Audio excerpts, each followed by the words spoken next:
Okay, mbabuuzako buli omu kyasinzidde okubeera nga ate agoberera abeera Fahad Pro-UG okubeera nga ate nkutuusako amawulire nga bwe gatambula mu ggwanga lyattu Uganda ne buluganga yonna yonna video beera nga ate oginteerako ekigawo like nga sharingirako abalala okusookera ddala nga sana kubeera nga ate mbatwala mu bye mbaleetedde njagala okubeera nga ate njagulizaako ne bannaffe abatali bayisiraamu nti kakati munnaye happy oba Merry Xmas mbeere nga ate mweyagala mbeere nga ate munyumirwa but enjoy responsibly. Omwaka gubulako just ennaku nga 5-6 gusobola okubeera nga tegugwako tusobola okubeera nga tetuyingira 2025 so mbasaba mbeere nga temunyumirwa bulungi nnyo enjoy responsibly musobola okubeera nga temuyingira omwaka omujja nga muli balamu bulungi nnyo nga muli healthy nnyo nga tewali buzibu na bumu era nga mbagaliza omwaka omujja ogwa 2025 gubabeere gwa mirembe nasanyusaako n'okubeera nga ate mufunamu obuwanguzi obw'enjawulo. Kakati olunaku olwaleero omukulu His Excellency Robert Kyagulanyi Ssentamu omukulembeze ow'ekibiina ekya National Unity Platform saako ne Katikkiro Charles Peter Mayiga owa Buganda basobodde okubeera nga tebeegwako mu kusaba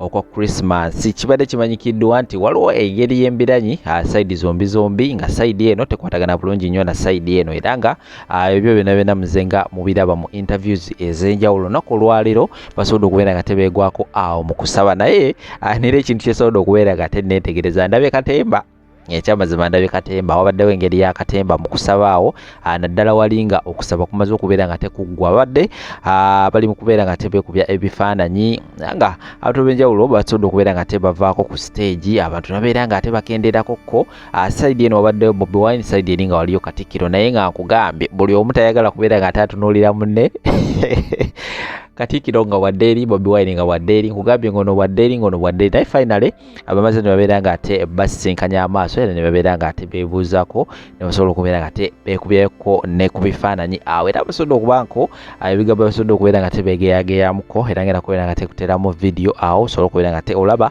embeera nga bwetambudde side ezeeyo video beera nga tegintereka kigawo like nga sharing yako abalala comment section nayo eri open beera nga ate nayo ogikozesa just in case ngwenda kyewalagadde okubeera nga ate osulawo wansi awo tugateko mu butongole naawe omwaka genda okubeera nga tegugwako ng'otwegese ku subscribing aka notification bell kakoneko kajja kubeera nga tekako alatinga buli we nabandeese video 2025 mbakakasizza ngenda kubaleetera omuliro mbaleetera nina ekipe kisobodde okubeera nga tembayizaayo era ngenda kubeera nga tenkibanjulira very soon mu maaso awo so kamere nga tibatenawo ensonga zino oba embeera nga bwe badde wali mu kusaba then nkomewo n'amawulire abalala bangi nnyo tembaawa.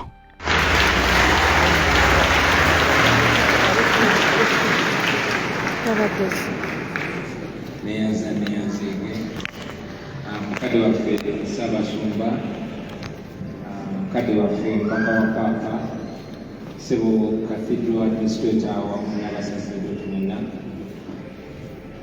Ssebo Katikkiro wa Buganda wamu ne maama mukadde waffe Ssebo Katikkiro wa Buganda yawummula Joseph Mwanya Mulisi Mwogerere wamu ne maama ab'ebitiibwa mwenna abakulembeze ministers ba MPs bakristu bannange mwenna Mukama mulungi olw'obudde bwonna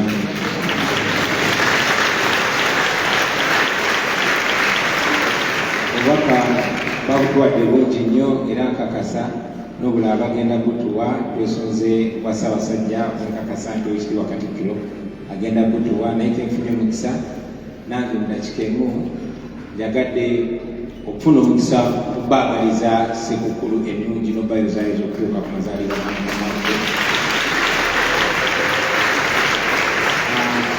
nga bwe tujaguza Christmas njagadde okujjukiza mwenna si bakristu mwekka wabula bazadde bannange mwenna bwe tuli mu kkula nti ebiseera nga bwe bigenda biyita kikulu nnyo okujjukiza naddala emigigi gino emito amakulu ga Christmas amakulu g'amazaalibwa ga Mukama waffe.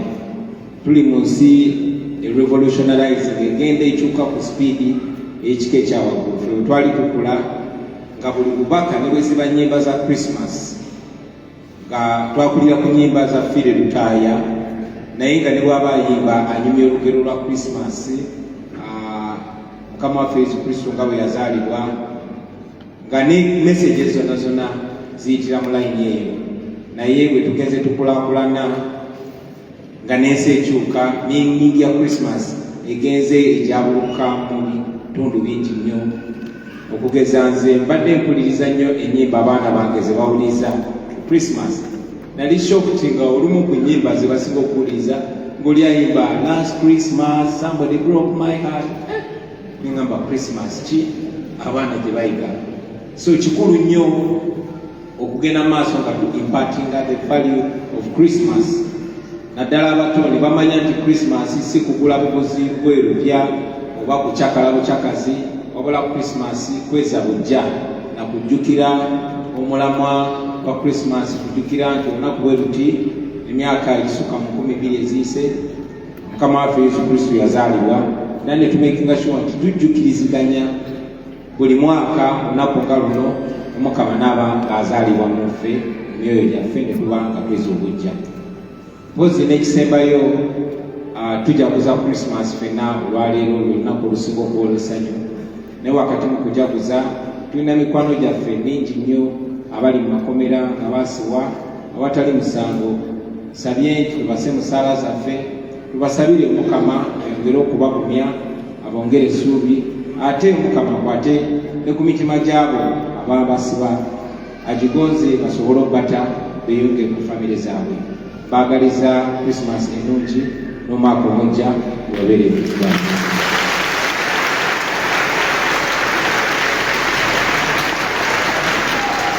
Weba nnyo Honorable Robert Kyagulanyi obubaka obwo. Ekyagamba ffe mu Tuesday class twakikolako dda Ssaabasumba. Guno gwe mwaka gwaffe ogwokubiri nga tuteekawo olukiiko lw'abaana abakatoliki. Era omwaka guno twalumaze abaana abakatoliki mube nga mubatuweereza values tuzizaamu.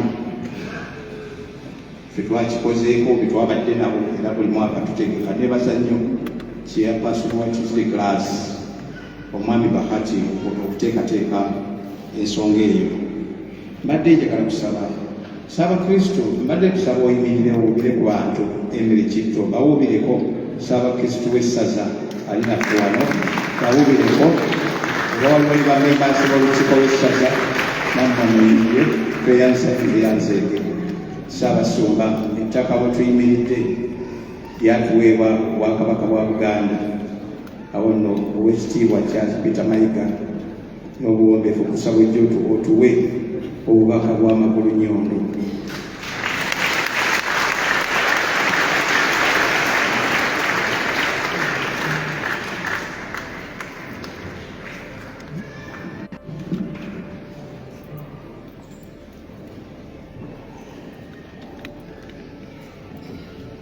Staffe Ssaabasumba, Bwana Mukulu, abantu bonna abanjudde, era kansabe ffenna twekubireko mu ngalo olw'okusoma emmisa eno Ssaabasumba.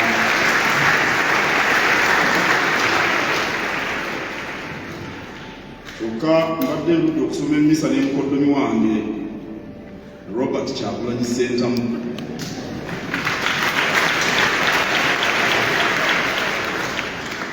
Anti Wambogo, era nze simumanyi busajja kubanga mwannyina yafumba ewange. Abaganda bagamba awasa mwannyina tebakumanya busajja lwa nsonga eyo. Naye nsanyusa okukulaba ne baabi, naye mbadde ndudde okulaba nammwenna.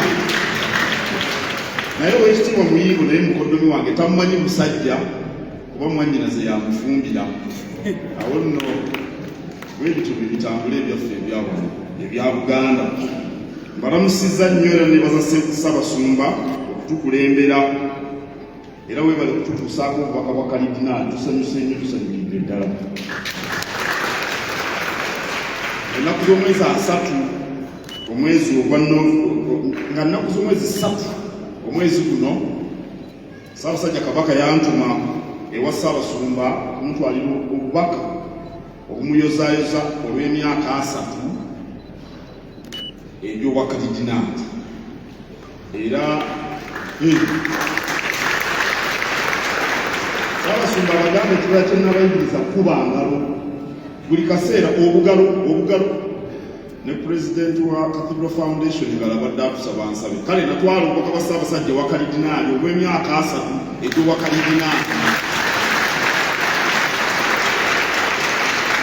tuyinza okukuba engalo balina kutugamba nti obugalo ekintu ekikuba engalo nange mbakubisa Ssekukkulu era tusaba Katonda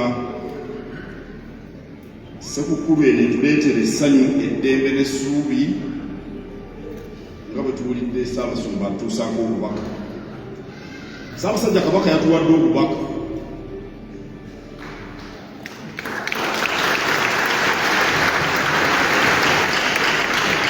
twabaddemu emiramwa 12 kanti babuulire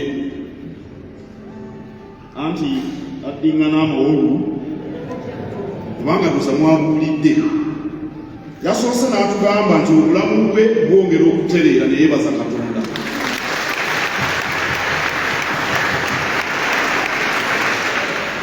Era Katonda tumwebaza nnyo era Ssaabasajja twongere okumusabira Mukama amusuusize ddala.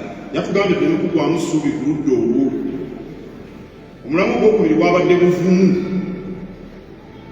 Kabaka tayagala tubeere batiitiizi.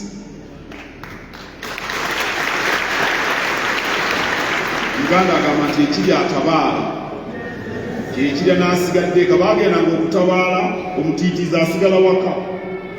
Kaakati engo emusanga waka bali nga bali mu lutabaalo n'emukavula nga tewali n'amutaasa. Kabaka yakitugambye ekyo omulamu ogwokusatu Kabaka yatugambye tulengere ewala.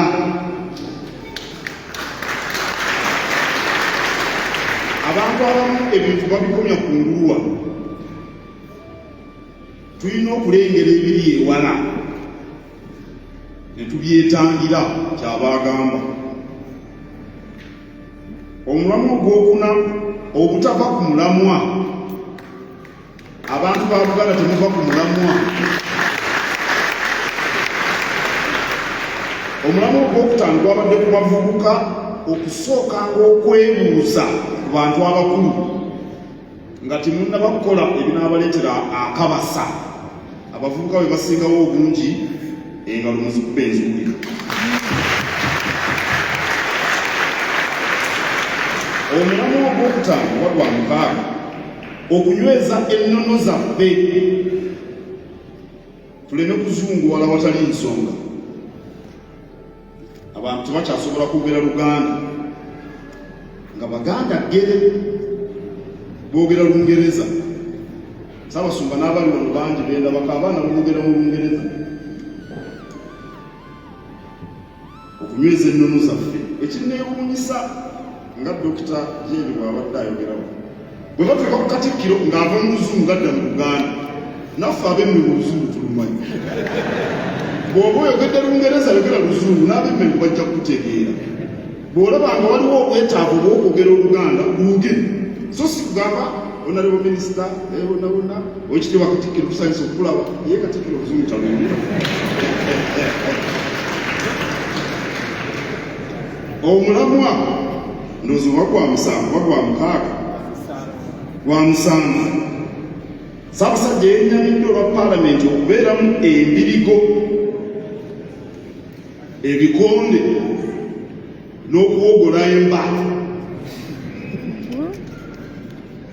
Kabaka bw'ayogera ekintu mukisangako omwoyo. Yagambye nti bivudde ne mu Paalamenti ne bidda ne ku nkiiko eza wansi.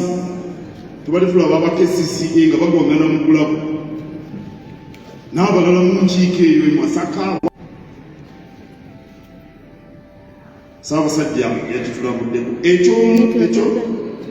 Ekyomunaana yatugambye twewale obusosoze nga bwe twalaba ku tteeka ly'emmwanyi.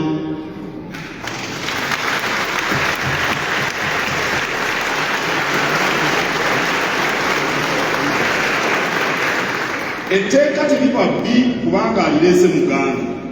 Etteeka liba bbi kubanga bbi. Etteeka liba bbi si lwakuba aliwagidde mu kyoli. Etteeka liba bbi kuba lya Uganda yonna. Obusosoze ndowooza ffenna twabulaba.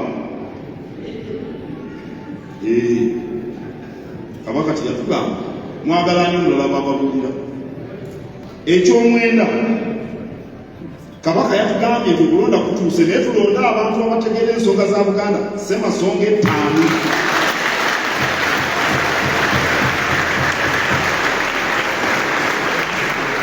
Omuntu atayagala kabaka wano mu Buganda akalulu agende bakamuwa ekkaramujja tebatalina bwakabaka.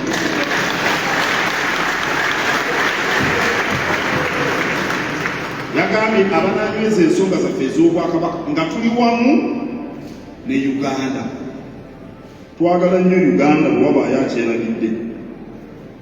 Eky'ekkumi tulime emmwanyi mu kawulika.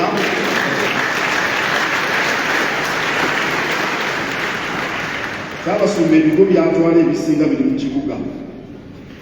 Naye ebiri mu kyalo nabyo birimye emmwanyi, natuukako ekiziba, natuukako oba ne Katende nawo balima emmwanyi. Bafa be banaalima emmwanyi Abakristo bajja kuzirima nnyo. Ssaabasajja atugambye tulime emmwanyi. Nze luli nabagamba mwe mulime emmwanyi musirike. Eky'okumi tulwanyise obwavu mu mbeera zonna. Teri kiswaza Buganda nga bwavu. Omusajja omukulu otwala otya emmere mu kaveera ng'ova ku kumbe.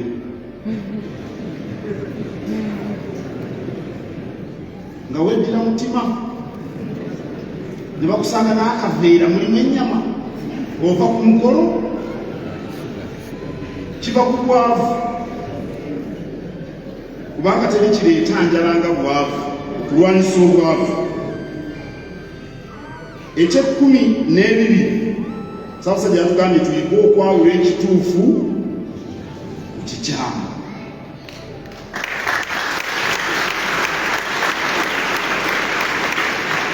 Omuntu bwakugamba ebintu oluusi biri ku mitimbagano.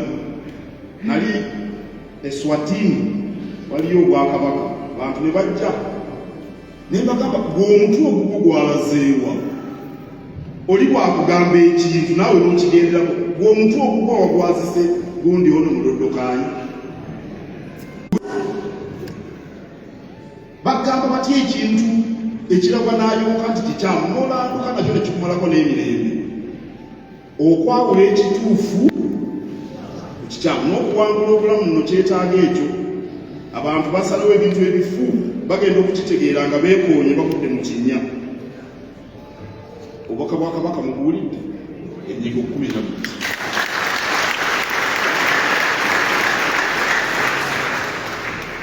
Ssaabasumba kamalirize nga njogera ku nsonga ya Buganda si masonga ey'okutaano ey'obumu. Ebisoomooza tebigwawo naye bwe tunaayiga omugaso gw'obumu tujja kuwangula.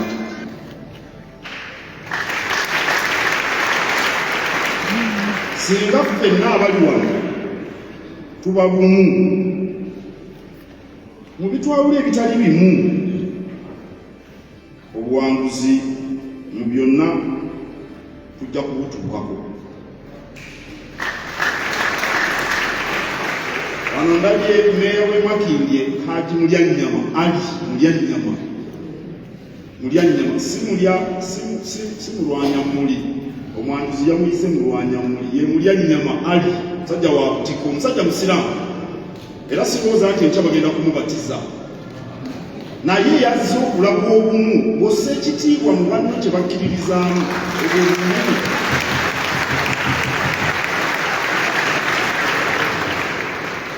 Era Ssaabasumba oli yambuuza olumu, nali ngenze mu muzikiti ne nzijamu engatto ne ntula wansi. Oli nanziza ebbali nanga nti ate bye biki by'otandise. Ne mugamba nti tomanyi nti mu Buganda mulimu abasiraamu. Kyolowooza abo bonna bonna abatambula kababe bakatoliki nze gyendi nze nababatiza. N'abasiraamu sinze nabasalamula. Nina okutambula nabo. Kabaka yatugamba mu bubaka bwe nga myaka 31 ng'ali ku Namulondo nti bwe tunaabeera obumu omulaba ajja kubulwa waayita. Abalabe bajja mu biti bya njawulo bangi. Kabaka atulabudde tubategeere tulengere wala tubategeere twawule ekituufu tubeere bumu. Njagala okubakakasa nga tuli bumu Uganda ejja kudda ku mutikko. Mbaagaliza Ssekukkulu ey'essanyu ne 2025 ajjudde emikisa n'ebibala. Ssaabasajja Kabaka Wanga.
Abalungi abatuwuliriza era abatulaba olunaku olwaleero tukyaddeko ewa Sheikh Ashraf Dembe. Sebo nsanyusa okubalaba. Amannya agange Seeka Ashraf Dembe akola ku bizibu by'enjawulo. Omuntu singa aba alina ebirwadde musomereddwa tunywa amazzi ga lukuya nga bw'obadde ogalaba tugenda abantu ku kyoto ne twokya emizimu emibi egibabaamu n'okulomba edduwa. Abantu singa abeera ng'ali wano atuuse nsobola okumulombera edduwa ne waba atatuuse nga mpadde amannya ge naye ng'ali wala. Neetaase enamba yange yeeno eri 0707763711. Nammwe bannyinaffe abali ebweru oyagala okuba nti oyagala okulombera ku dduwa ng'olina ebizibu viza zibuze amaka gakolongotana sente zikola zimpita mu ngalo ojja kumpeereza ekifaananyi kyo n'amannya go ebyo byokka bijja kummala nja kukulombera edduwa ojja kutereera. Olunaku olusembayo mu mwezi mba n'edduwa eyawamu ffenna n'abalwadde bange abakadde n'abapya. Salaamu alaikum warahmatullahi wabarakatuh.